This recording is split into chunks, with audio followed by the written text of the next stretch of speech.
এরপরে প্রশ্ন হলো, আমার বিয়েতে পুরো বাড়ি এবং বাড়ির আঙিনা আলোকসজ্জা করতে চাই, কোনো গান কিংবা অন্য কিছু হবে না, এতটুকুই করতে পারবো?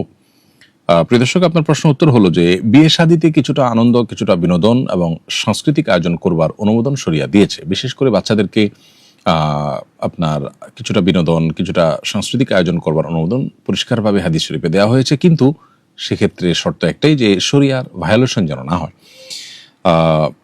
বিয়ে বাড়িতে আমাদের দেশে আলোকসজ্জা করা, একটু লাইটিং করা, একটু আলোকিত করা, এটা আমাদের সমাজে বিবাহ কেন্দ্রিক সাংস্কৃতিক আয়োজনের অংশ।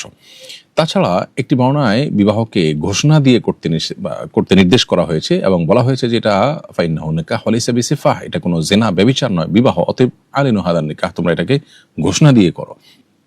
তো কোনো বাড়িতে আলোকসজ্জা হলে আমরা টের পাই, জানতে পারি বাড়িতে বিয়ে হচ্ছে, এটা এক প্রকার ঘোষণা দিয়ে করার মতো একটা বিষয়। আবার অপরদিকে এটি একটি আমাদের বিবাহ কেন্দ্রিক উৎসব বা আপনার সাংস্কৃতিক আয়োজন বা কিছুটা আনন্দ বিনোদনের অংশ।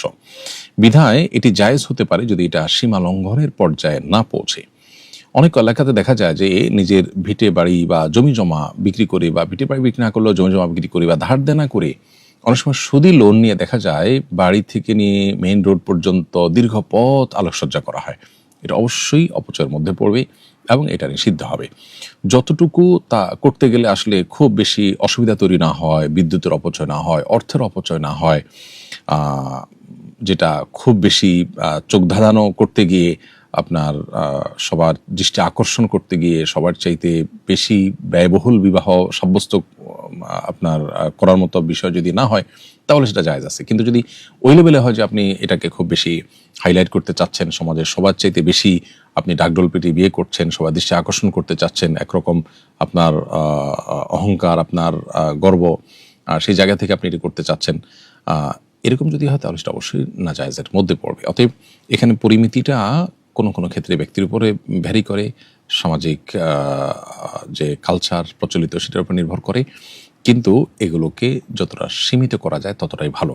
কারণ এগুলো বেশিরভাগ ক্ষেত্রেই সমাজে অন্য মানুষদের উপরও চাপ তৈরি হয়। অন্যরাও তখন সামর্থ্য না থাকলেও মনে করে যে এটা ট্র্যাডিশন অংশ হয়ে গেছে, আমাদেরকে করতে হবে।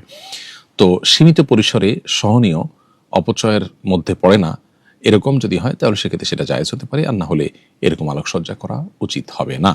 রমজানে জাকাত আদায় করতে পারিনি, ঈদের পরও বেশ দেরি হয়ে গেছে, এখন কি জাকাত আদায় করতে পারি? আর দেরিতে আদায় করার কারণে কি সওয়াব কম হবে বা আল্লাহর কাছে জবাবদিহি করতে হবে? উত্তর হলো যে জাকাত সময় মতো দিতে হবে। বছর পূর্ণ হওয়ার পর জাকাত দিতে হয়। বছর পূর্ণ হওয়ার পর যদি কিছুটা বিলম্ব হয়ে যায় তাতেও জাকাত আদায় হয়ে যাবে, এবং এই যে বিলম্বে দিয়েছেন কিছুটা, এর জন্য আল্লাহর কাছে জবাবদিহি করতে হবে না ইনশাআল্লাহ। আর যদি বেশ খানিকটা বিলম্ব হয় তো সেটা অনুচিত কাজ হয়েছে, ভবিষ্যতের জন্য না হয় এটা খেয়াল রাখবেন, কিন্তু আপনার জাকাত আদায় হয়ে যাবে ইনশাআল্লাহ তাআলা।